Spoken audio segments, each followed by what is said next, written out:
দেখে নেব খেলার সময় শিরোনাম। হামজা শমীদদের মতো হাই প্রোফাইলদের কোচিং করানোর যোগ্যতা নেই কাবরেরার, পদত্যাগ দাবি বাফুফে সদস্য শাহিনের। ফলাফল পর্যালোচনা করে দেখার আশ্বাস সভাপতির।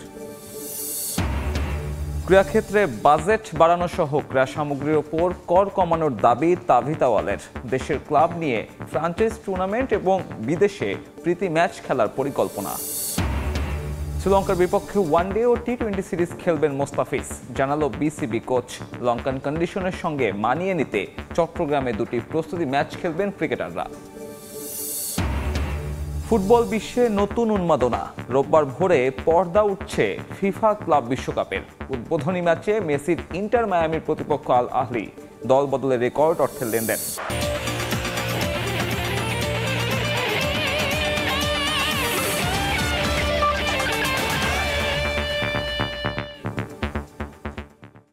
জাতীয় দলে দীর্ঘদিনের টানা ব্যর্থতায় কোচ হাবিয়ার কাবরেরার পদত্যাগের দাবি তুললেন বাফুফের ন্যাশনাল টিমস কমিটির সদস্য সাখাওয়াত হোসেন ভূঁইয়া শাহীন। ফুটবলের সার্বিক উন্নয়নে কার্যনির্বাহী কমিটির সংবাদ সম্মেলনে এমন দাবি জানান তিনি। এদিকে আগামী ডিসেম্বরের মধ্যে টেকনোলজি হেলথ ডিজিটাল পার্টনার আনার পরিকল্পনা মার্কেটিং কমিটির।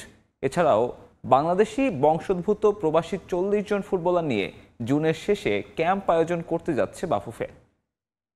আমি 18 কোটি বাংলাদেশের মানুষকে মুক্ত করার জন্য কাবরেরার পদত্যাগ চাচ্ছি। হামজা শমীদদের অন্তর্ভুক্তিতে নতুন দিগন্তের সূচনা দেশের ফুটবলে, কিন্তু এরপরও ধরা দেয়নি প্রত্যাশিত সাফল্য।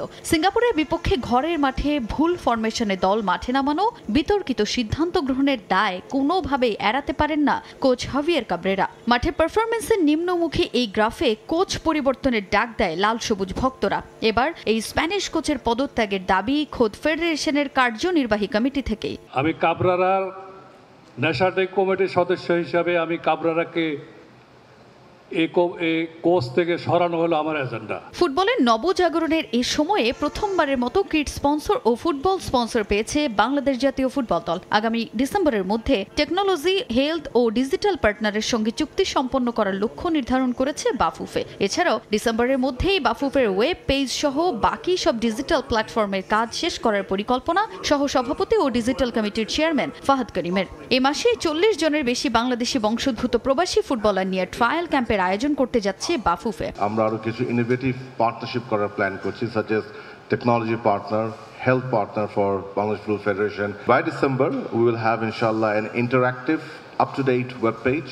আমরা আমাদের players profiling শুরু করছি with the help of technical department. We will be looking forward to have 1 or 2 digital partners for Bangladesh Football Federation. 40+ ছেলেরা আলহামদুলিল্লাহ ওরা আসবে 28, 29, 30 জুন, তাদের জন্য আমরা একটা ট্রায়াল অর্গানাইজ করছি। এদিকে আগামী 6 মাসে নিজ নিজ কমিটির পরিকল্পনার কথা জানান কার্যনির্বাহী কমিটিতে দায়িত্বপ্রাপ্তরা। নারীদের এশিয়ান কাপ কোয়ালিফায়ার্স, অনূর্ধ্ব 20 সাফ চ্যাম্পিয়নশিপ সহ ঘরোয়া ফুটবলের সূচি জানান নারী উইং চেয়ারম্যান। ইন্টারন্যাশনাল ইভেন্ট আমাদের এন্ড অফ জুন আছে, AFC women's Asia cup qualifiers মিয়ানমারে, এরপরে জুলাইতে আছে সাফ আন্ডার 20 বাংলাদেশে, এরপরে আপনার সেপ্টেম্বরে আছে সাব আন্ডার 17 ভুটানে, এবং অক্টোবরে আছে FIFA under 17 Asia cup qualifiers. Youth ডেভেলপমেন্টের দিকে আমরা জোর দিচ্ছি এবং এটা আমাদের ফেডারেশনের একটা কর্মসূচি হিসাবেই। আগামী 23 সেপ্টেম্বর ফেডারেশন কাপ, 10 জানুয়ারি সুপার কাপ ও 29 এপ্রিল ইন্ডিপেন্ডেন্ট কাপ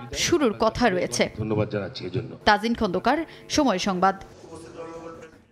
হামজা শমীদদের মতো হাই প্রোফাইল ফুটবলারদের কোচিং করানোর যোগ্যতা রাখেন না হাবিয়ার কাবরেরা। জাতীয় দলের হেড কোচ নিয়ে এমনই বিস্ফোরক মন্তব্য বাফুফের জাতীয় দল ব্যবস্থাপনা কমিটির সদস্য সাখাওয়াত হোসেন ভূঁইয়া শাহীনের। এশিয়ান কাপ বাছাইয়ে হংকংয়ের বিপক্ষে জয় পেতে হলে এখনই কোচ পরিবর্তনের বিকল্প দেখছেন না তিনি। চুক্তির মেয়াদ শেষ হওয়ার আগে কাবরেরাকে বরখাস্ত করলে বাফুফে বড় কোনো আর্থিক ক্ষতির মুখেও পড়বে না বলে জানিয়েছেন তিনি। দেশের ফুটবলে এখন সবচেয়ে আলোচিত ব্যক্তি জাতীয় দলের head coach Javier Cabrera. Hamza, Fahmidul, শমীদদের নিয়েও তিনি সিঙ্গাপুরের বিপক্ষে বাংলাদেশকে উপহার দিতে পারেননি জয়, যার জন্য সমর্থকরা তার পদত্যাগ চেয়েছেন। তবে এতদিন ধরে বাফুফে নীরব থাকলেও এবার আওয়াজ তুলেছেন ন্যাশনাল টিমস কমিটির সদস্য ও বাফুফের কার্যনির্বাহী কমিটির সদস্য সাখাওয়াত হোসেন ভূঁইয়া শাহীন। আপনি দেখেন আমাদের দেশের প্লেয়ারদের একটু প্রবলেম ছিল, যে আমাদের প্রেসিডেন্ট তাবিদ আউয়াল সাহেব বাইরে থেকে প্লেয়ার আনছে, হামজাকে আনলেন, সমিতকে আনলেন, ফাহমিদুলকে আনলেন, কিন্তু এত কিছুর পরও যদি আমরা এই ম্যাচে এগুলোতে রেজাল্ট নিয়ে আসতে না পারি, তাহলে তো এটা আমাদের জন্য একটা ব্যর্থতার একটা পরিচয়। তার যে পরিমাণ আপনি তাকে দিচ্ছেন, সব কিছু মিলিয়ে যদি আমি রেজাল্ট না আনতে পারি, তাহলে তো আমি তাকে রাখার কোনো প্রশ্ন ওঠে না। বিভিন্ন সময়ে কাবরেরার বিরুদ্ধে বিভিন্ন অভিযোগ উঠেছে, সিন্ডিকেটের একটা বিশেষ অভিযোগ তার বিরুদ্ধে আছে। আপনাদের কোনো শর্ট লিস্ট আছে কিনা নতুন কোচের জন্য? সে দীর্ঘদিন এই কোচিং সেক্টরে কাজ করাতে সে যখন একটা টিম করে, এক সপ্তাহ আগে আসে একটা টিম ডাকে, তার যে মুখস্থ করা, ও মুখস্থ করা প্লেয়ারগুলো এনে ওদের থেকে সে ম্যাচ খেলে। হ্যাঁ, আমার মনে হয় যে নতুন কোচ আসলে সে কাজটা করবে না, যে ওভারঅল খেলা দেখবে, খেলা দেখে প্লেয়ার সিলেক্ট করবে। কাবরেরার সঙ্গে যদি আপনারা এখন যে তার যে চুক্তিটা 2026 সাল পর্যন্ত আছে, সেই চুক্তিটা যদি টার্মিনেট করেন, সেই ক্ষেত্রে কি বাফুফেকে কি কোনো আর্থিক জরিমানা বা অতিরিক্ত অর্থ দিতে হবে কিনা এই স্প্যানিশ কোচকে? আমাদের তার সাথে 1 বছরের চুক্তি হয়েছিল, যেটা আবার তার সাথে আর একটা চুক্তিনামা হয়েছিল, যেটা তাকে আমরা বিদায় করলে 40 দিনের তাকে স্যালারি আমরা পেমেন্ট করে আমরা তাকে বিদায় করতে পারি, এরকম একটা চুক্তি তার সাথে আমাদের আছে। সো আমার মনে কোনো প্রবলেম হবে না আশা করি। এই মুহূর্তে যদি কাবরেরা জাতীয় দল থেকে বিদায় নেয়, তাহলে নতুন একজন কোচ এসে পুরো দলকে গুছিয়ে নিয়ে নতুন করে তৈরি হওয়াটা চ্যালেঞ্জিং হবে কিনা আপনার মতে? আমি এটাকে চ্যালেঞ্জিং মনে করি না। আপনি দেখেন আমাদের দেশে প্রচুর লোকাল প্লেয়ার খেলে, এবার প্রচুর ভালো প্লেয়ার আছে। আমার অক্টোবরের 9 তারিখে খেলা হংকংয়ের সাথে, আমার হিউজ টাইম আছে। এর মধ্যে আপনি জানেন বিপিএল খেলাগুলো শুরু হবে শর্ট টাইমে, তো প্লেয়ার সিলেক্ট করা আমার মনে হয় কোনো প্রবলেম হবে না। সমর্থকরা বলছেন যে হামজা শমীদের মতো হাই প্রোফাইল কোচের জন্য আসলে কাবরেরা কতটুকু আসলে প্রস্তুত, মানে কতটুকু আসলে ক্যাপেবল সে? আমি মনে করি সে কোনো ক্যাপাবেল না, সে বাংলাদেশের ন্যাশনাল টিমের জন্য ক্যাপাবেল না। হামজা শমীদ দূরের কথা, সে final 3rd division league control করার মতো ক্যাপাবেল।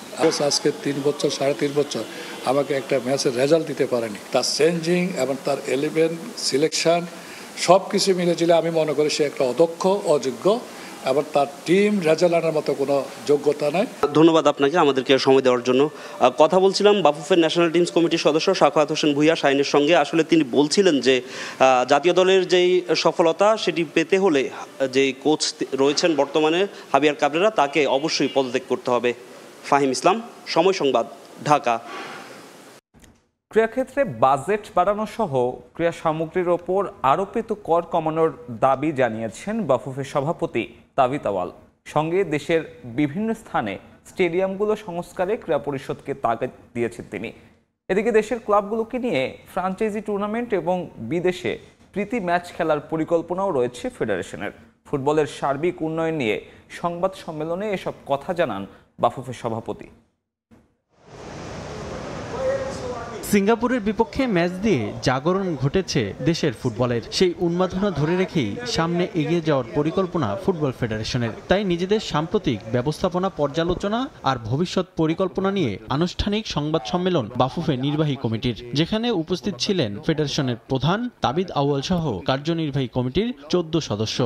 খোলা মনে ডিসকাস করে ক্রীড়াক্ষেত্রে বাজেট বাড়ানো সহ ক্রীড়া সামগ্রীর ওপর আরোপিত কর কমানোর দাবি জানিয়েছেন বাফুফের সভাপতি। সঙ্গে ঘরোয়া লিগের মান বাড়াতে দেশের বিভিন্ন স্থানে স্টেডিয়ামগুলোর সংস্কারের তাগিদ দিয়েছেন তিনি। 36% ট্যাক্স, আর তার উপরে তো অনেক সাপ্লিমেন্টারি ট্যাক্স থাকে, অনেক বড় একটা সংখ্যা স্পোর্টস ইকুইপমেন্টের উপরে। বাংলাদেশের যদি স্ট্যান্ডার্ড মিনিমাম ট্যাক্স যেটা ইকুইপমেন্ট ক্ষেত্রে যদি 10% করা যায়, that would be the most ideal. যেন 6টা স্টেডিয়াম আরেকটু উন্নতমান ডেভেলপ করে দেওয়া হয়। ঢাকা স্টেডিয়াম যেরকম রেনোভেশন করেছে এরকম আরও 6টার জন্য করে দেওয়া হয়। জাতীয় দলে হামজা শমীদের অন্তর্ভুক্তির পর নিজেদের শক্তিমত্তার প্রমাণ দিয়েছে সিঙ্গাপুর ম্যাচ দিয়ে। তবে পরবর্তী ফিফা উইন্ডোতে আরও উপরের র্যাঙ্কিংয়ের দলের সঙ্গে খেলার পরিকল্পনা বাংলাদেশের। আর একটু উচ্চ পর্যায়ের টিমের এগেনস্টে ফ্রেন্ডলি আমরা খেলতে চাই। আমরা বিশ্বাস করি যত কোয়ালিটি ফিল্ড অপোনেন্ট আমাদের থাকবে, ততই আমাদের কোয়ালিটি ইমপ্রুভ হবে গোয়িং ফরওয়ার্ড।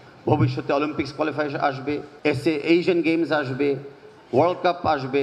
তো এই প্রস্তুত হওয়ার জন্য ওই লেভেলের টিমের সাথেও আমাদের কিন্তু প্রতিযোগিতামূলকভাবে খেলতে হবে। এদিকে ন্যাশনাল টিমের পাশাপাশি ঘরোয়া লিগগুলো নিয়েও বিস্তর পরিকল্পনা সাজাচ্ছে বাফুফে। দেশের ক্লাবগুলো নিয়ে ফ্রাঞ্চাইজি টুর্নামেন্টের পাশাপাশি ক্লাবগুলোর বিদেশে প্রীতি ম্যাচ নিয়েও ভাবনা রয়েছে ফেডারেশনের। এএফসিতে আভানি এবং বসুন্ধরা খেলার জন্য অনুমতি পেয়েছে। আমরা কাজ করব বাকি যে ক্লাবরা আছে মোহামেডান, ফোর্টিস, ব্রাদার্স ইউনিয়ন, তাদেরকে নিয়েও AFC লাইসেন্সিং করে যেন আরও ক্লাবদেরকে আমরা ইন্টারন্যাশনাল প্রতিযোগিতাতে আমরা সক্ষম করে নিতে পারি। অফ সিজনে কিছু ফ্র্যাঞ্চাইজ টুর্নামেন্ট, অফ সিজনে কিছু অন্য দেশের প্রীতি ম্যাচ, যেমন আপনারা জানেন যে ম্যানচেস্টার ইউনাইটেড বা অন্য ক্লাবগুলো এখন অফ সিজনে বিভিন্ন দেশে যায় ক্লাব ফুটবল বা টুর্নামেন্টস খেলার জন্য। আমরা সেই চিন্তা চেতনাও আমরা সামনে রাখছি। এছাড়া নতুন মৌসুম শুরু হওয়ার আগে বাকি থাকা বেশ কিছু কমিটি গঠন করা হবে বলে জানিয়েছেন বাফুফের সভাপতি। চিন্তা চেতনাও আমরা। রিফাতুল ইসলাম মিরন, সময় সংবাদ, ঢাকা। ফিফা ক্লাব বিশ্বকাপের খবর। দীর্ঘ প্রতীক্ষা, জটিলতা আর বিতর্কের পালা শেষ। রোববার ভোরে নতুন মোড়কে মাঠে গড়াচ্ছে ক্লাব বিশ্বকাপ। উদ্বোধনী ম্যাচেই মাঠে নামছে মেসির ইন্টার মিয়ামি, প্রতিপক্ষ মিশরীয় ক্লাব আল আহলি। হার্ড রক স্টেডিয়ামে ম্যাচ শুরু ভোর 6টায়। এর 4 ঘন্টা বাদে ওয়াইতে বায়ার্ন মিউনিখের প্রতিপক্ষ অকল্যান্ড সিটি।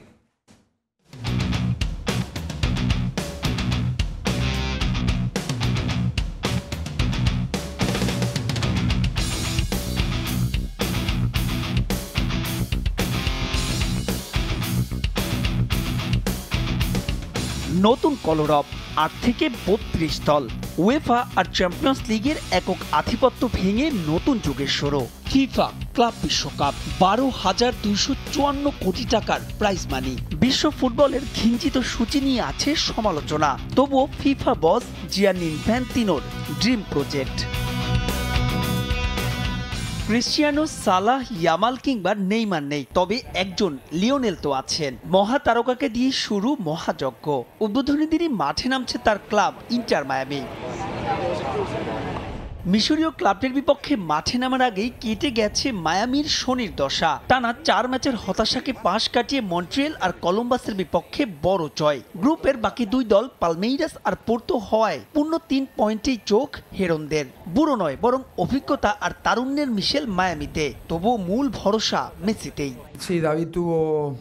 দেখুন, মেসি দারুণ শেপে আছে। সে এমন একজন ফুটবলার যে একাই ম্যাচের মোমেন্টাম নিজেদের পক্ষে নিয়ে আসতে পারে। তবে শুধু লিও নয়, আমাদের দারুণ একটা স্কোয়াড আছে যেখানে সবাই সাহায্য করতে প্রস্তুত, আর সেই এনার্জি আমরা কাজে লাগাতে চাই। অন্যদিকে আল আহলির জন্য বড় মঞ্চে নিজেদের প্রমাণের বড় সুযোগ। মিশরের সবচাইতে সফল ক্লাবটির ঝুলিতে আছে 158টি ট্রফি, যার মধ্যে 45টাই ইজিপশিয়ান প্রিমিয়ার লিগ টাইটেল। মায়ামির বিপক্ষে বিগ ম্যাচের আগে শৈশবের এই ক্লাবটিতে যোগ দিয়েছেন অ্যাস্টন ভিলার সাবেক স্ট্রাইকার ট্রিজগেট। দলে আছেন এল সালিয়া, মোহাম্মদ হানির মতন তারকা ফুটবলাররা। তাই তো মায়ামিকে ছেড়ে কথা বলবে না আল আহলিও। একই দিন সিনসিনাটির হোম ভেন্যু ওহাইওর টিকিউএল স্টেডিয়ামে মাঠে নামবে ক্লাব বিশ্বকাপের সাবেক champion German power house Bayern Munich. প্রতিপক্ষ অবশ্য তুলনামূলক সহজ নিউজিল্যান্ডের অকল্যান্ড সিটি। আসন্ন মৌসুমে ক্লাব ছেড়ে গ্যালাতাসারাইতে যোগ দিলেও লেরয় সানে বাভারিয়ানদের হয়ে খেলবেন এই টুর্নামেন্ট। থাকছেন থমাস মুলারও, হ্যারি কেইন, সার্জ গ্যানাব্রি, কেমেখ, নয়ার, সবাইকেই শুরুর একাদশে রাখার ইঙ্গিত ভিনসেন্ট কোম্পানির। মাহবুব ইমন, সময় সংবাদ। এদিকে উয়েফার রক্তচক্ষু আর নানান বিতর্ককে পাশ কাটিয়ে নতুন নিয়মে শুরু হতে যাওয়া ক্লাব বিশ্বকাপের পক্ষেই দাঁড়ালেন আর্জেন্টাইন সুপারস্টার লিওনেল মেসি। তার মতে ইউরোপের বাইরের ক্লাব আর ফুটবলারদের সামনে এই টুর্নামেন্ট দারুণ সুযোগ নিজেদের প্রমাণের, সুযোগ ফ্যানদের জন্য। মেগা টুর্নামেন্টে শুভকামনা জানিয়েছেন সাউথ আমেরিকার দলগুলোর জন্যও। পক্ষে বিপক্ষে অনেক মত আছে টানা ম্যাচের ক্লান্তির অজুহাত। একটা সিজন শেষ হওয়ার পর বিশ্রাম নয়, তবুও পরিস্থিতির বিবেচনায় ক্লাব বিশ্বকাপের আবেদন এড়িয়ে যাওয়ার উপায় নেই। যদিও এনএফএল আর বেসবলের দেশে এই টুর্নামেন্ট নিয়ে এখনো তৈরি হয়নি তেমন আগ্রহ। বিশ্ব ক্লাব ফুটবলে একক আধিপত্য উয়েফার। অবস্থাটা এমন, ইউরোপের অঞ্চলের বাইরের ক্লাবগুলোকে নিয়ে প্রায়শই নাক ছিটকায় তারা। এর আগে 8 দলের ক্লাব বিশ্বকাপেও ছিল ইউরোপের স্পষ্টতই আধিপত্য, তবে এবার সেই শেকল ভাঙার অপেক্ষা। 32 দলের ক্লাব বিশ্বকাপ নিয়ে আশাবাদী সবাই। সেই দলে বিশ্ব ফুটবলের সর্বকালের সর্বসেরাদের একজন লিওনেল মেসি। পেশাদার ক্যারিয়ারে এখন পর্যন্ত 3টি ক্লাবে খেলেছেন লিওনেল। ইয়ুথ ক্যারিয়ার ধরলে 3 মহাদেশে। ইউরোপের ক্লাবগুলোতে একসময় সবচাইতে বেশি ফুটবলারের যোগান দিত লাতিন অঞ্চলের দেশগুলো, কিন্তু সময়ের আবর্তে সেই আবেদন কমেছে। মেসির মতে সেই দূরত্ব ঘোচানোর সময় এসেছে। সাউথ আমেরিকার দলগুলোর কিংবা ফুটবলারদের জন্য এই টুর্নামেন্ট দারুণ একটা সুযোগ। ইউরোপিয়ান ক্লাবগুলোর সঙ্গে প্রতিদ্বন্দ্বিতা করলে আপনি আপনার পার্থক্য বুঝতে পারবেন। আমার বিশ্বাস ফুটবলাররা সেই সুযোগ কাজে লাগাতে পারবেন। এখানকার সমর্থকদের জন্য এই টুর্নামেন্ট হবে দারুণ। ঘরে বসে বিশ্বের সব নামি দামি তারকার খেলা দেখার সুযোগ সবসময় আসে না। আমার বিশ্বাস তারা খুবই উপভোগ করবেন। টুর্নামেন্টের ভবিষ্যৎ নিয়েও আশাবাদী লিওনেল। ভারসাম্য রক্ষায় যা দারুণ কাজে দেবে বলেও বিশ্বাস তার। বিশ্বের অনেক স্থানেই বড় বড় অনেক ক্লাব কিংবা ফুটবলার আছেন যাদের নাম হয়তো আমরা জানি না। এই টুর্নামেন্টের মাধ্যমে তারা সুযোগ পাবেন বড় মঞ্চে নিজেদের প্রমাণের। সেই সঙ্গে বিশ্বকাপের আগে গোটা বিশ্বকে বুথ করে রাখার সুযোগটাও বটে। নিজের দল ইন্টার মায়ামিকে নিয়েও আশাবাদী মেসি, তবে অন্য দলগুলোর সঙ্গে শক্তিমত্তায় পার্থক্য থাকায় পা রাখছেন বাস্তবতায়। মাহবুব রিমন, সময় সংবাদ। ক্লাব বিশ্বকাপের জন্য খুলে দেয়া ট্রান্সফার মার্কেট থেকে 10 দিনে রেকর্ড কেনাবেচা করেছে ফুটবল ক্লাবগুলো। ইউরোপিয়ান বিভিন্ন গণমাধ্যমের খবর, 21 ক্লাবের মিলিত অর্থব্যয়ের পরিমাণ 5,500 কোটি টাকারও বেশি। সবচেয়ে বেশি 1800 কোটি টাকা খরচ করেছে ম্যানচেস্টার সিটি। সর্বনিম্ন 4 কোটি গেছে কাসাব্লাঙ্কার পকেট থেকে। আর 5টি ক্লাব তাদের পছন্দ মতো খেলোয়াড় পেয়েছে ফ্রি এজেন্টের মাধ্যমে।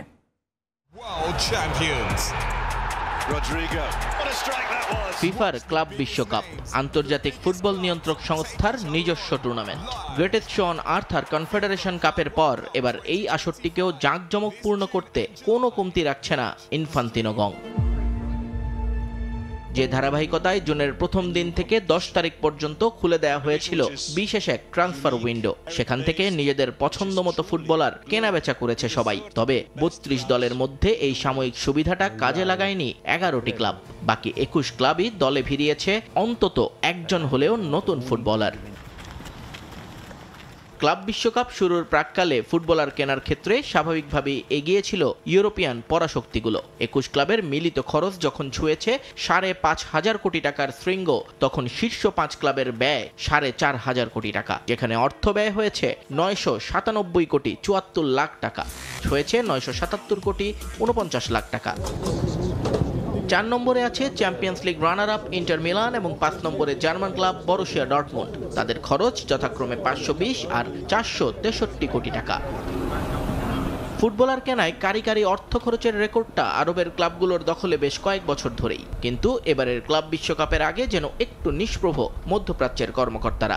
সবচেয়ে বেশি 8 জন ফুটবলার দলে নিয়েছে আল আইন, 6 জন ফুটবলার দলে ভিড়িয়েছে আল আহলি, কিন্তু তাদের মিলিত খরচ ছুঁয়েছে মাত্র 100 কোটির অঙ্ক। তবে টাকার খরচের হিসেবে সবাইকে অবাক করেছে 2 ইউরোপিয়ান জায়ান্ট বায়ার্ন মিউনিক এবং অ্যাথলেটিকো মাদ্রিদ। 2 জন করে ফুটবলার কিনেছেন 2 ক্লাবই, যেখানে রোজি ব্লাঙ্কোদের খরচ 42 কোটি আর বাভারিয়ানদের খসেছে মাত্র 15 কোটি 49 লাখ টাকা। বিশেষ বিবেচনায় এবারের ক্লাব বিশ্বকাপ খেলার সুযোগ পেয়েছে লিওনেল মেসির ইন্টার মায়ামি। যদিও খেলোয়াড় কিনতে খুব একটা আগ্রহ ছিল না তাদের। একজন এসেছেন নতুন করে, সেটাও ফ্রি এজেন্টে। আর ক্লাব বিশ্বকাপের এই আয়োজনে নতুন করে কাউকে দলে না ভিড়িয়ে সবাইকে অবাক করেছে champions league champion PSG, Juventus, Benfica, River প্লেটরা। নিয়ন মোহাইমিন, সময় সংবাদ। শ্রীলঙ্কার বিপক্ষে ওয়ানডে ও টি-20 সিরিজের জন্য দেশি কোচের অধীনে প্রস্তুতি শুরু করেছেন সাদা বলের ক্রিকেটাররা। হেড কোচ ফিল সিমন্সের দিক নির্দেশনা অনুযায়ী অনুশীলন করা হচ্ছে বলে জানান কোচ মিজানুর রহমান বাবুল। লঙ্কানদের উইকেটের সঙ্গে মানিয়ে নিতে চট্টগ্রামে 2টি প্রস্তুতি ম্যাচও খেলবে দেশে থাকা ক্রিকেটাররা। মোস্তাফিজ এখন পুরোপুরি ফিট। শ্রীলঙ্কার বিপক্ষে সাদা বলের 2 ফরম্যাটেই দেখা যাবে কাটার মাস্টারকে। বাংলাদেশ দল এখন শ্রীলঙ্কায় প্রস্তুত হচ্ছে গলের টেস্ট পরীক্ষা দিতে। বসে নেই দেশে থাকা রঙিন পোশাকের ক্রিকেটাররাও। বৃষ্টি মাথায় নিয়ে এদিন মিরপুরে শুরু করেছে সাদা বলের অনুশীলন। ভরসা দেশি কোচদের উপরই। শ্রীলঙ্কার বিপক্ষে এই 3 ফরম্যাটের সিরিজ শুধু ক্রিকেটারদেরই নয়, বড় পরীক্ষা হেড কোচ ফিল সিমন্সেরও। সাফল্য পেতে মরিয়া ক্যারিবিয়ান কোচ। যাওয়ার আগে দেশে থাকা ক্রিকেটারদের জন্য কোচদের দিয়ে গেছেন পরামর্শ। উনি থাকা অবস্থায় যে যেখানে যতটুকু অ্যাড্রেস উনি প্লেয়ারদের করেছেন ওই অ্যাড্রেস অনুযায়ী আমাদেরকে গাইডলাইন দিয়ে গিয়েছেন। শ্রীলঙ্কান উইকেটগুলো ন্যাচারালি দেখা যাচ্ছে যে একটু বাউন্সি উইকেট থাকে, সুইঙ্গিং কম থাকে, সো খুবই ব্যাটিং ফ্রেন্ডলি উইকেট থাকে। চিটাগং যাব, ওইখানে আমরা 2টা প্র্যাকটিস ম্যাচ খেলবো, পাশাপাশি 2টা প্র্যাকটিস সেশনও থাকবে এবং আন্ডার লাইটে প্র্যাকটিস করার চেষ্টা করব। দুবাই পাকিস্তান সবশেষ 2 সিরিজে ব্যাটিংয়ে ভালো শুরু করেও সবাইকে হতাশ করেছে ব্যাটাররা। এ সমস্যায় দীর্ঘদিন ধরেই ভুগছে টাইগাররা। ব্যাটারদের মতো বোলাররাও করেছে হতাশ। মোস্তাফিজের না থাকাটা ভুগিয়েছে লিটনের দলকে, তবে কাটার মাস্টার এখন পুরোপুরি ফিট। মোস্তাফিজ খেলতে পারবে বলে হয়তো এখানে ইনক্লুড করা হয়েছে। কালকে বোলিং অফ আছে সবাই, পরশুদিন হয়তো সে নেটে বোলিং করবে। কিছুক্ষণ আগে তানজিদ তামিমের সাথে কথা বলছিলাম যে ইনিংসগুলো বড় করা উচিত, সেও চিন্তা করছে, বলল যে হ্যাঁ আমি, সো তারাও চেষ্টা করছে। এদিন দীর্ঘ সময় নাইম শেখকে নিয়ে কাজ করেছেন মিজানুর রহমান বাবুল। ঘরোয়া লিগে পারফর্ম করেও তার দলের ডাক না পাওয়া নিয়ে হচ্ছে নানা আলোচনা। কারণটা জানালেন BCB coach. Naim Sheikh top order batsman, এই টিমের পরে ওয়ানডে ম্যাচগুলোতে সে ভালো ব্যাটিং করেছে, বাট এই ইনিংসগুলো যদি আরও বড় করতে পারতো, ন্যাশনাল টিমের যে ওপেনিং যে স্লটটা তাদেরকে মানে জানান দিতে পারতো আমিও রেডি আছি। নিউজিল্যান্ড এ দলের বিপক্ষে 4 দিনের ম্যাচে প্রথম ইনিংসে 80 রানের ইনিংস খেললেও 3 ওয়ানডেতে নাইম করেছেন 62 রান। তামিম হোসেন, সময় সংবাদ, ঢাকা। আগামী মাসে ক্যারিবীয় দ্বীপপুঞ্জে অনুষ্ঠেয় গ্লোবাল সুপার লিগে সাকিব আল হাসানকে দলে চান রংপুর রাইডার্স অধিনায়ক নুরুল হাসান সোহান। তবে চূড়ান্ত সিদ্ধান্ত ফ্র্যাঞ্চাইজির ওপরই ছেড়ে দিয়েছেন তিনি। শ্রীলঙ্কা সফরের কারণে এবারের জিএসএলে শিরোপা ধরে রাখার মিশনে ন্যাশনাল টিমের ক্রিকেটারদের পাবে না রংপুর। তাদের ছাড়াই পরিকল্পনা সাজাচ্ছেন সোহান।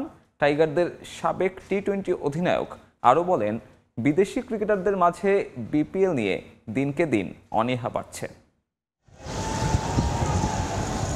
সাকিব আল হাসান জাতীয় দলের জার্সি আর গায়ে জড়াতে পারবেন কিনা তা নিয়ে ধোঁয়াশা থেকেই গেছে। তবে বিদেশি ফ্র্যাঞ্চাইজি লিগগুলোতে আবারও দেখা যাচ্ছে তাকে। কদিন আগে পাকিস্তান সুপার লিগ দিয়ে প্রতিযোগিতামূলক খেলায় ফিরেছেন। এবার গ্লোবাল সুপার লিগ ঘিরেও তাকে নিয়ে আলোচনা। শিরোপা ধরে রাখার মিশনে সাবেক বিশ্বসেরা অলরাউন্ডারকে স্কোয়াডে চান রংপুর রাইডার্স অধিনায়ক। অবভিয়াসলি দেখেন, সাকিব ভাই কোনো টিমে থাকলে সেই টিমটা অবশ্যই বেনিফিট পাবে, এটা স্বাভাবিক, কারণ ব্যাটিং বলেন, বোলিং ফিল্ডিং বলেন, সব দিক থেকে। বাট টু বি অনেস্ট আমার কাছে মনে হয় যে এটা টিম ম্যানেজমেন্ট কল। তো অবভিয়াসলি আমাদের কাছে একটা বড় চ্যালেঞ্জ এবং ওইখানে ভালো করাটাও একটা বড় চ্যালেঞ্জ। ইভেনচুয়ালি আপনি যদি বলি যে এইসব জায়গায় বড় বড় টিমের সাথে লাস্ট ইয়ার চ্যাম্পিয়ন হওয়ার পরে আমার কাছে মনে হয় যে বাংলাদেশ নিয়ে তাদের ধারণাটাও একটু ডিফারেন্ট হয়েছে।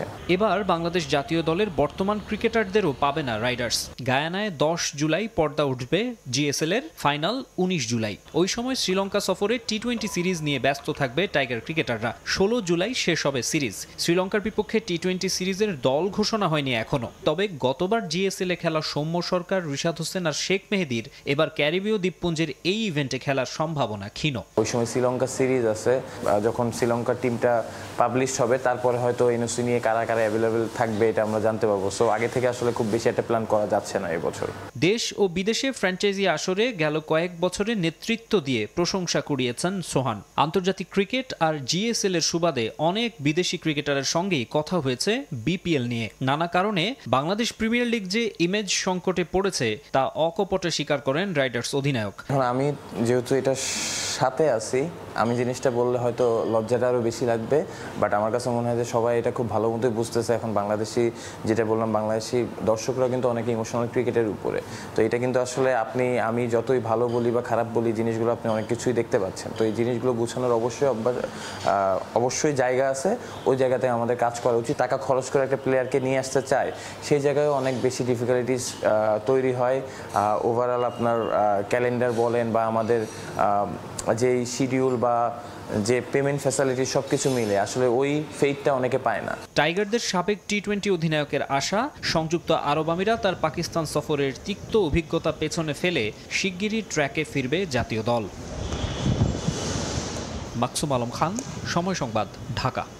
জাতীয় স্টেডিয়াম ঢাকায় প্রীতি ম্যাচ খেলেছে অন্তর্বর্তী সরকারের 2 উপদেষ্টার দল। তাদের প্রতিপক্ষ ছিলেন বাংলাদেশে অবস্থিত বিভিন্ন দেশের দূতাবাসের কর্মকর্তারা। ম্যাচে টিম অ্যাডভাইজার্স 1-0 গোলে হারিয়েছে টিম ডিপ্লোম্যাটসকে। উপদেষ্টাদের হয়ে খেলেছেন যুব ক্রীড়া উপদেষ্টা আসিফ মাহমুদ সজীব ভুঁইয়া ও আইন উপদেষ্টা আসিফ নজরুল। একই দলে খেলেছেন বাফুফের সভাপতি তাবিত আওয়ালো। অন্যদিকে বিদেশি কূটনীতিকদের দলে ছিলেন স্প্যানিশ রাষ্ট্রদূত গ্যাব্রিয়েল স্টিকা। এছাড়া খেলেছেন ইংল্যান্ড, নেদারল্যান্ডস, ডেনমার্ক দূতাবাসের বিভিন্ন কর্মকর্তারা।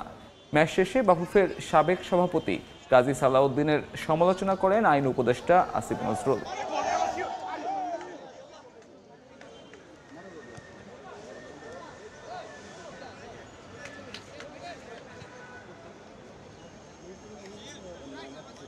আমি সালাউদ্দিন ভাইয়ের অনেক বড় ভক্ত ছিলাম। সালাউদ্দিন ভাই বোধহয় 7-8 বছর চেষ্টা করে যা পারে নাই, এটা আমাদের আসিফ এবং তাবিক সেটা করে দেখিয়েছে। আমি নিজে ফুটবল খেলতাম, বাংলাদেশ টিমের লাস্ট খেলা আমি দেখেছি সিঙ্গাপুরের সাথে।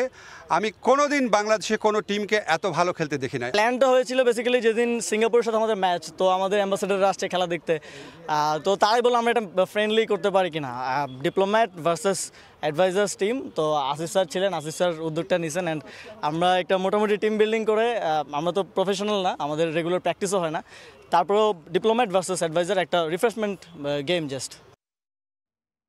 রেকর্ড গড়ে 2026 বিশ্বকাপ নিশ্চিতের পর থেকেই শিরোপা পুনরুদ্ধারের পরিকল্পনা শুরু করে দিয়েছেন Brazilian head coach Carlo Ancelotti. জুনে অনুষ্ঠেয় বিশ্বকাপের আগে কমপক্ষে 8টি আন্তর্জাতিক ম্যাচ খেলার পরিকল্পনা সেলেসাওদের, যেখানে প্রতিপক্ষ নির্বাচনেও বেশ সতর্ক কার্লো। ব্রাজিলিয়ান সংবাদ মাধ্যম গ্লোবোর দাবি, টুর্নামেন্টের মাস 3 আগেই বিশ্বকাপ বহর চূড়ান্ত করতে পারেন অ্যানচেলোত্তি। যে দলেরই সমর্থক হোক না কেন, একটা বিষয়ে একমত সবাই, তর্কাতীতভাবে বিশ্বকাপের সেরা দল ব্রাজিল। শুধু 5 বারের বিশ্ব চ্যাম্পিয়ন কিংবা সর্বোচ্চ সংখ্যক জয় বলেই নয়, একমাত্র দল হিসেবে যারা অংশ নিয়েছে দ্য গ্রেটেস্ট শো অন আর্থের সবগুলো আসরেই, যে কীর্তির ধারে কাছেও নেই অন্য কেউ। টানা 23তম বারের মতো সেলেসাও নিশ্চিত করেছে বিশ্বকাপ। এরপর থেকেই হেক্সা মিশনের পরিকল্পনা সাজাচ্ছেন ডন কার্লো অ্যানচেলোত্তি। আগামী ম্যাচগুলো যার কাছে ভীষণ গুরুত্বপূর্ণ। টিম ম্যানেজমেন্টের বরাত দিয়ে আগামী 10 মাসের পরিকল্পনা প্রকাশ করেছে ব্রাজিলিয়ান প্রভাবশালী পত্রিকা গ্লোবো, যেখানে বিশ্বকাপ বাছাইয়ের 2 ম্যাচ ছাড়াও আরও 6টি আন্তর্জাতিক প্রীতি ম্যাচ খেলতে চায় সেলেসাও, যার শুরুটা সেপ্টেম্বরে কনমেবল অঞ্চলের বাছাইয়ের 2 ম্যাচ দিয়ে। 9 সেপ্টেম্বর ঘরের মাঠে ব্রাজিল খেলবে চিলির বিপক্ষে, আর 14 সেপ্টেম্বর বলিভিয়ার মাঠে নেবে আতিথ্য। এই দুটো ম্যাচ এসিড টেস্ট ব্রাজিলিয়ান তারকা নেইমারের জন্য, কারণ মূল একাদশে জায়গা পেতে শুধু পারফরমেন্সই নয়, নেইমারকে প্রমাণ দিতে হবে ফিটনেসেরও। বিশ্বকাপ বাছাই পর্ব শেষে অক্টোবরে শুরু হবে প্রীতি ম্যাচ পর্ব। নামে মোড়কে প্রীতি হলেও দলগুলোর দুর্বলতা শক্তিমত্তা যাচাইয়ের মোক্ষম সুযোগ, যাই করবেন অ্যানচেলোত্তি। এই পর্বে 2টো ম্যাচ খেলতে চায় ব্রাজিল। প্রতিপক্ষ হিসেবে তারা বেছে নিতে চায় এশিয়ার কোনো দলকে। সিবিএফ ইতোমধ্যে প্রীতি ম্যাচ খেলতে প্রস্তাব দিয়েছে সাউথ কোরিয়াকে। জাপানের কাছ থেকেও মিলেছে আমন্ত্রণ। এরপর লম্বা সময়ের বিরতি। ফিফা ক্যালেন্ডারের পরবর্তী প্রীতি ম্যাচ 26 মার্চে। বিশ্বকাপের 3 মাস আগে হয় এই দুটো ম্যাচ। ভীষণ গুরুত্বপূর্ণ, যে কোনো দলের জন্যই ব্যতিক্রম নয় ব্রাজিলও। সিবিএফ চায় এই পর্বে ইউরোপের দলগুলোর বিপক্ষে খেলতে, তবে টেকনিক্যালি শীর্ষ সারির দলগুলোকে এড়িয়ে তৃতীয় সারির দলগুলোর বিপক্ষে খেলার পরিকল্পনা কার্লোর। জুনে বিশ্বকাপের ঠিক আগে আরও 2টো প্রীতি ম্যাচ খেলতে চায় ব্রাজিল। এগুলো মূলত গা গরমের ম্যাচ। উত্তর আমেরিকার পছন্দসই যে কোনো ভেন্যুতেই সেই ম্যাচের প্রতিপক্ষ হতে পারে আফ্রিকা আর ইউরোপের কোনো দল। অবশ্য এর আগে ব্যাকআপ ফুটবলার সহ কার্লো চান পুরো স্কোয়াডকেই গুছিয়ে নিতে।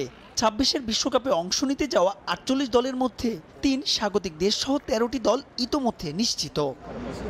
মাহবুব রিমন, সময় সংবাদ। 2026 বিশ্বকাপ সামনে রেখে নতুন রূপে সংস্কার হচ্ছে মেক্সিকোর আইকনিক আজতেক স্টেডিয়াম। সংস্কার কাজে ব্যয় হচ্ছে $158 মিলিয়ন। আধুনিক প্রযুক্তির সমন্বয়ে গড়ে তোলা হবে আজতেক। এতে থাকবে 2200 square metre LED screen, hybrid natural ঘাসের পিচ, আসন সংখ্যা করা হচ্ছে 87,000। 2026 বিশ্বকাপ মেক্সিকোর অর্থনীতিতে বড় ভূমিকা রাখবে বলে মনে করেন দেশটির ফুটবল সমর্থকরা। 2026 বিশ্বকাপের আনুষ্ঠানিক ক্ষণ গণনা শুরু হয়ে গেছে। মূল আয়োজক যুক্তরাষ্ট্রের পাশাপাশি মেক্সিকো ও কানাডাতে চলছে জোর প্রস্তুতি। কাতার বিশ্বকাপকে ছাড়িয়ে যেতে চায় যুক্তরাষ্ট্র। প্রথমবারের মতো 48 দলের বিশ্বকাপ হবে 16টি ভেন্যুতে। একে অপরকে ছাড়িয়ে যেতে চলছে তীব্র প্রতিযোগিতা। নিরাপত্তা ও উন্নত প্রযুক্তির সর্বোচ্চ ব্যবহার থাকবে 2026 বিশ্বকাপে। বিশ্বকাপের 23তম আসরের উদ্বোধনী ম্যাচ হবে মেক্সিকোর আইকনিক স্টেডিয়াম আজতেকে। এর আগে 1970 ও 1986 বিশ্বকাপের ফাইনাল হয়েছিল এই ভেন্যুতে। এবার প্রথম স্টেডিয়াম হিসেবে 3টি বিশ্বকাপ আয়োজনের সাক্ষী হবে আজতেক। 2026 বিশ্বকাপ সামনে রেখে নতুন করে শুরু হয়েছে এর সংস্কার কাজ। জনসাধারণের জন্য বন্ধ রাখা হয়েছে স্টেডিয়ামটি। চলছে নতুন রূপে চারদিকে সাজানোর কাজ। $158 মিলিয়ন খরচ করে আধুনিক প্রযুক্তির সমন্বয়ে গড়ে তোলা হচ্ছে আজতেক। এতে থাকছে 2200 square metre LED screen, hybrid natural ঘাসের পিচ, গ্যালারির আসন সংখ্যা বাড়িয়ে করা হয়েছে 87,000। আধুনিক ড্রেসিং রুম, ফুটবলারদের জন্য জিম ও বিশ্রামের জন্য রাখা হয়েছে আলাদা জায়গা। সংস্কারের পর নাম দেওয়া হবে স্তাদে কুইদাদ ডি মেক্সিকো। 2026 বিশ্বকাপ আয়োজন মেক্সিকোর অর্থনীতিতে গুরুত্বপূর্ণ ভূমিকা রাখবে বলে মনে করেন দেশটির বাসিন্দারা। মুগ্ধ এখানে আসা পর্যটকরাও। স্টেডিয়ামের সংস্কার কাজ দেখে আমরা মুগ্ধ। পুরো কাজ শেষ হলে আশা করছি এটা সবাইকে তাক লাগিয়ে দেবে। এত চমৎকার স্টেডিয়াম বিশ্বের কম দেশেই আছে। আমি খুব রোমাঞ্চিত। সারা পৃথিবী থেকে ফুটবল সমর্থকরা আমাদের দেশে আসবে। বিশ্বকাপ আয়োজন করার ফলে আমাদের কর্মসংস্থানের সুযোগ বেড়েছে, আর্থিকভাবেও লাভবান হচ্ছি। আশা করছি মেক্সিকোতে যারা আসবেন তারা খেলা দেখার পাশাপাশি অসাধারণ অভিজ্ঞতা নিয়ে ফিরে যাবে। স্টেডিয়ামের বাইরেও বিশ্বকাপ চলাকালীন বড় পর্দায় খেলা দেখার পাশাপাশি থাকবে নানা আয়োজন। পারভিন আক্তার, সময় সংবাদ। খেলাধুলা ও দাতব্য কাজে অবদানের জন্য সম্মানের নাইটহুড দেয়া হলো সাবেক ইংলিশ অধিনায়ক ডেভিড বেকহ্যামকে। রাজা তৃতীয় চার্লসের বার্ষিক জন্মবার্ষিকীর অনার্স লিস্টে এই সম্মাননা দেয়া হয়। এর ফলে এখন থেকে নামের আগে স্যার উপাধি ব্যবহার করতে পারবেন তিনি। ইংল্যান্ডের হয়ে 115 ম্যাচ খেলা বেকহ্যাম ক্যারিয়ারে প্রতিনিধিত্ব করেছেন Manchester United, Real Madrid, AC Milan আর পিএসজির মতো বিখ্যাত সব ক্লাবকে। 2003 সালে officer of the order of British এম্পায়ারে ভূষিত হন সাবেক এই ফুটবলার। 2012 সালে অলিম্পিক আয়োজনের সত্ত্ব লন্ডনকে পাইয়ে দেওয়ার পর থেকেই নাইটহুডের আলোচনায় ছিলেন এই ফ্যাশন আইকন। তবে এরপর কর ফাঁকির অভিযোগ উঠলে সে সম্ভাবনা কমে যায়। খেলাধুলার পাশাপাশি বিভিন্ন দাতব্য কর্মকাণ্ডের সঙ্গেও যুক্ত আছেন 50 বছর বয়সী ডেভিড বেকহ্যাম। নতুন মোড়কে মাঠে গড়াচ্ছে ফিফা ক্লাব বিশ্বকাপ। তবে ভক্তদের জন্য আক্ষেপের খবর, তারা দেখতে পারবেন না হালের তরুণ তুর্কি লামিনে ইয়ামালের খেলা। কারণ তার ক্লাব বার্সেলোনা যে যোগ্যতায় অর্জন করতে পারেনি বিশ্বকাপে খেলার। একই ভাগ্য বরণ করতে হয়েছে কদিন আগেই ইংলিশ প্রিমিয়ার লিগ জেতা লিভারপুল এবং রানার্স আপ আর্সেনালেরও। কিন্তু কেন, তাই জেনে নেব এই প্রতিবেদনে। 32 দল নিয়ে এবার প্রথম আয়োজিত হচ্ছে ফিফা ক্লাব বিশ্বকাপ। বিশ্ব ফুটবলের নিয়ন্ত্রক সংস্থার অধীনে থাকা 6টি কনফেডারেশন থেকেই অংশ নেওয়ার সুযোগ পেয়েছে ক্লাবগুলো। তবে অবাক করা বিষয় হচ্ছে যুক্তরাষ্ট্রের এই মেগা আসরে নেই বহু প্রত্যাশিত নাম। ক্লাব বিশ্বকাপের নিয়ম বলছে 2021 থেকে 24 সালের মধ্যে ইউরোপ, আফ্রিকা, এশিয়া, উত্তর আমেরিকা ও দক্ষিণ আমেরিকায় যারা মহাদেশীয় ক্লাব প্রতিযোগিতায় চ্যাম্পিয়ন হয়েছে 2025 ক্লাব বিশ্বকাপে তারা খেলবে অবধারিতভাবে। সেই হিসেবে 2021 সালের চ্যাম্পিয়ন্স লিগ জয়ের জন্য চেলসি, 2023-এর জন্য ম্যানচেস্টার সিটি এবং 2022 ও 2024-এর জন্য রিয়াল মাদ্রিদ সরাসরি জায়গা করেছে ফিফা ক্লাব বিশ্বকাপে। ইউরোপ থেকে যেহেতু 12টি দল খেলবে ক্লাব বিশ্বকাপ, তাই চ্যাম্পিয়ন্স লিগ জয়ী 3 দল জায়গা করার পর বাকি ছিল আরও 9টি স্লট। ক্লাব বিশ্বকাপে এই 9টি দল জায়গা করেছে উয়েফার র্যাঙ্কিং সিস্টেম অনুযায়ী, যেখানে বিবেচনায় নেওয়া হয়েছে গত 4 মৌসুমের পারফরম্যান্স। ক্লাব বিশ্বকাপের নিয়ম অনুযায়ী প্রতিটি দেশ থেকে 2টি দল অংশ নিতে পারবে। স্পেন থেকে রিয়াল মাদ্রিদ যেহেতু সরাসরি জায়গা করেছে, তাই এই দেশ থেকে বাকি ছিল আর মাত্র 1টি স্লট। বার্সেলোনাকে পেছনে ফেলে যে জায়গাটি নিয়েছে অ্যাটলেটিকো মাদ্রিদ। 2022 ও 2023 চ্যাম্পিয়ন্স লিগ গ্রুপ পর্ব থেকে বিদায় নেয় বার্সা। 2021 সালে রাউন্ড অফ 16 এবং গেল বছর কোয়ার্টার ফাইনাল থেকে বাদ পড়ে ব্লগ্রানা, যেখানে অ্যাটলেটিকো মাদ্রিদ 2021 সালে বাদ পড়ে শেষ 16 থেকে। 2023 সালে তারা গ্রুপ পর্ব থেকে বিদায় নিলেও 2022 এবং 2024 সালে খেলেছিল কোয়ার্টার ফাইনালে। ইউরোপের গত 4 বছরের পারফরমেন্স পর্যালোচনায় বার্সেলোনার চেয়ে এগিয়ে অ্যাটলেটিকো মাদ্রিদ। উয়েফার নিয়ম অনুযায়ী 4 বছরের এই র্যাঙ্কিংয়ে সেরা ষষ্ঠ দল হিসেবে ক্লাব বিশ্বকাপে জায়গা করে নিয়েছে মাদ্রিদের ক্লাবটি। যেহেতু একটি দেশ থেকে সর্বোচ্চ 2টি দল জায়গা করবে ক্লাব বিশ্বকাপে, ইংল্যান্ড থেকে এই টিকিট পেয়েছে চেলসি ও Manchester City. Chelsea champions league জিতেছে 2021 সালে, সিটি 2023 সালে, যে কারণে আর্সেনাল এবং লিভারপুলের জায়গা হয়নি এই মেগা আসরে। উয়েফার 4 বছরের র্যাঙ্কিং অনুসারে পিএসজি দ্বিতীয় সেরা আর ইন্টার মিলান চতুর্থ সেরা ক্লাব হিসেবে জায়গা করে নিয়েছে ক্লাব বিশ্বকাপে। এসএম ইকবাল, সময় সংবাদ। এ পর্যায়ে খেলার সময়ের শীর্ষ সংবাদ জানিয়ে দিচ্ছি আরেকবার। হামজা সমিতদের মতো হাই প্রোফাইলদের কোচিং করানোর যোগ্যতা নেই কাবরেরার, পদত্যাগ দাবি বাফুফে সদস্য শাহিনের, ফলাফল পর্যালোচনা করে দেখার আশ্বাস সভাপতির। ফুটবল বিশ্বে নতুন উন্মাদনা, রোববার ভোরে পর্দা উঠছে ফিফা ক্লাব বিশ্বকাপের উদ্বোধনী ম্যাচে মেসির ইন্টার মায়ামির প্রতিপক্ষ আল আহলি, দল বদলের রেকর্ড অর্থের লেনদেন।